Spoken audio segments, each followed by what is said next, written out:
Alors, qu'est-ce que c'est que cette fête de la Pentecôte? C'est l'aboutissement de toute l'histoire du salut. Hein, comme il le dit, Jésus leur enjoignit de ne pas s'éloigner de Jérusalem, mais d'y attendre ce que le Père avait promis. Et qu'est-ce qu'il a promis? Il a promis de nous donner l'héritage. Nous sommes héritiers, co-héritiers avec le Christ. Nous avons le plus grand héritage, la plus grande somme. La personne qui est la plus riche du monde, c'est Dieu lui-même, et qui nous donne son amour pour aimer d'une manière surnaturelle. Aimer d'une manière surnaturelle, c'est quoi? C'est être capable de pardonner, d'accueillir mon frère, de partager, d'évangéliser, d'avoir de l'audace. Bref, regardez la vie des saints et vous verrez ce que c'est que d'aimer d'une manière surnaturelle. Alors, le Père est content quand on puise dans cet héritage. Plus vous puisez, plus vous videz le compte en banque de l'amour, et bien plus il est content, moins vous l'utilisez, moins il est content évidemment. Alors le modèle de celui qui a puisé l'héritage, c'est le Jésus lui-même, hein. Mais il me dit, hein, tout ce qui est à moi est à toi, vas-y, et surtout, plus tu puises, plus cet héritage augmente. Hein. À celui qui a, on donnera davantage. Alors la question c'est comment puiser? Eh bien je vais vous donner 4 clés. La première clé, c'est de communiquer la vie. Quand on communique la vie, quand on donne la vie, quand on évangélise, hein, c'est ça que ça veut dire, eh bien, évidemment, on prend conscience du don de Dieu. Parler de Dieu, c'est prendre conscience des dons de Dieu. La vie augmente quand on les communique. Regardez une flamme, pensez au cierge pascal, pensez à la vigile pascale. Eh bien, cette lumière, on se l'est transmise. Elle n'a pas diminué, hein, mais au contraire, elle a grandi, elle a augmenté. Hein, c'est un principe de la gratitude, la prise de conscience du don nous permet à nous-mêmes, enfin pour les autres, nous permet nous-mêmes de donner la vie, de communiquer cette vie. La deuxième chose, pour avoir l'héritage, c'est l'humilité. Alors, l'humilité, on ne sait pas très bien si on est humble, on grandit en humilité, mais peut-être un des critères de l'humilité, c'est la communion à d'autres. Vous voyez, les apôtres sont humbles. Quel est le signe? C'est qu'ils sont envoyés 2 par 2. Quel est le signe? C'est qu'ils attendent ensemble l'Esprit Saint. L'homme et la femme sont gardés dans cette humilité s'ils ont compris qu'ils ont été créés à l'image de Dieu, hommes et femmes. Ça veut dire qu'ils ne sont pas la plénitude tout seuls. Donc il y a un lien entre l'humilité et la vie fraternelle. Une personne, vous voyez, peut avoir des talents extraordinaires. Si elle est toujours solo dans sa manière d'exister, de faire les choses, il peut y avoir anguille sous roche, comme on dit, un petit souci. Voilà. La troisième chose qui nous permet de recevoir l'Esprit Saint, c'est la communion.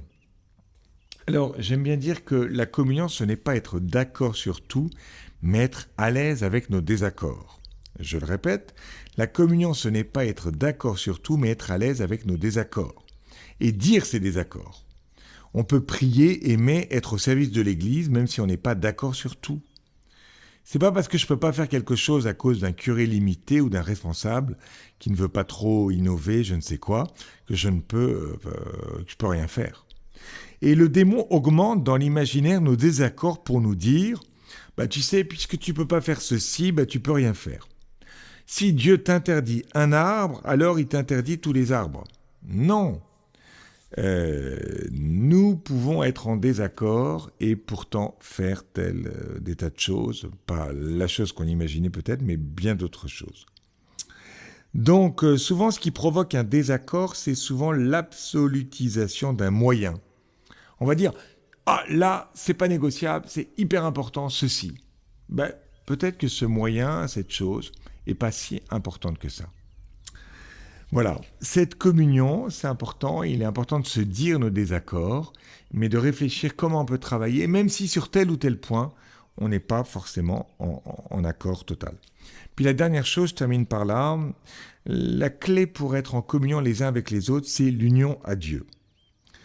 L'union à Dieu parce que on peut être une communion de personnes et pas forcément attirer l'Esprit Saint.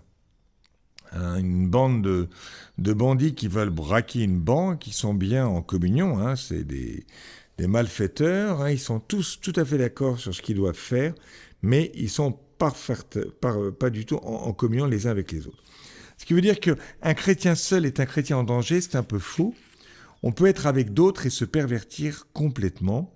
Ce qui fait qu'on est en communion, c'est qu'on est attaché à la vigne et non pas simplement attaché au sarment, c'est-à-dire attaché les uns aux autres. Il faut être attaché à la vigne, attaché à Dieu lui-même pour que ce feu, cette vie même de Dieu descende en nous et irrigue toute l'Église.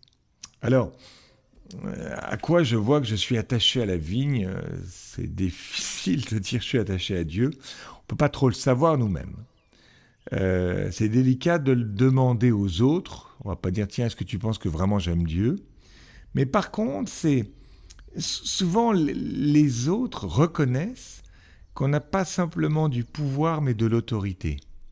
À quoi je vois que quelqu'un est attaché à la vigne? À son autorité. Il a du poids. Alors, je ne peux pas demander à l'autre si j'ai de l'autorité, c'est quand même très délicat.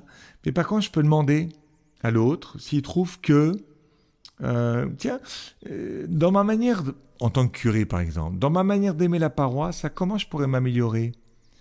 Comment je pourrais mieux animer telle ou telle chose?